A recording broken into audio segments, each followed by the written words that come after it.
কেমনে? হযরতে আব্বাস বললেন, গভীর রাতে চিন্তা করলাম পাহারা বাদ দিয়ে নামাজ পড়ি, কোরআন তেলাওয়াত করতে পারবো, পাহারার হক আদায় হবে, তাহাজ্জুদ করতে পারবো।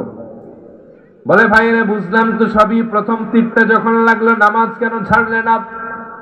তাহলে তো আর তোমার দুইটা অতিরিক্ত তীর সিনায় ঢুকতো না।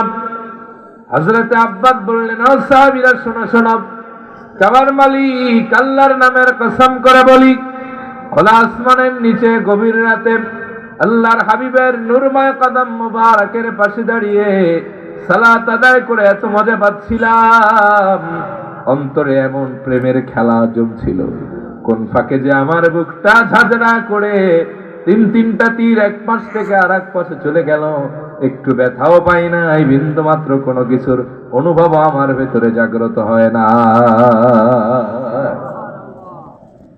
সাহাবীরা বললেন, আব্বাস তাই নাকি ভাই?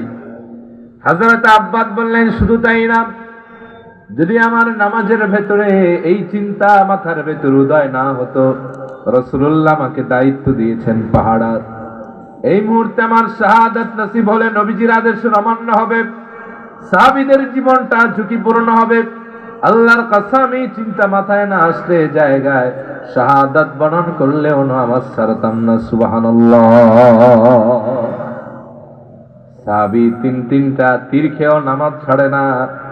আর আমাদের দেশের ডিজিটাল মুসল্লি সপ্তাহে 6 দিনে মসজিদের বারান্দাও যায় না, শুক্রবারে একদিন যায়, আগের সুন্নত পড়ে না, পরের সুন্নত পড়ে না, ইমাম সাহেবের খুতবাটাও শুনে না, নামাজের সময় একটু লম্বা হলে ইমাম সাহেবের লাল কার্ড দেখায়, এরকম বেয়াদব আপনার আমার সমাজে আছে না? না,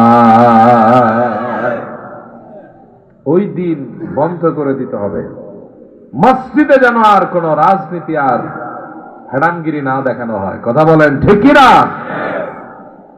অনেকে দেখছি এরকম, মসজিদে গেলেই তার সব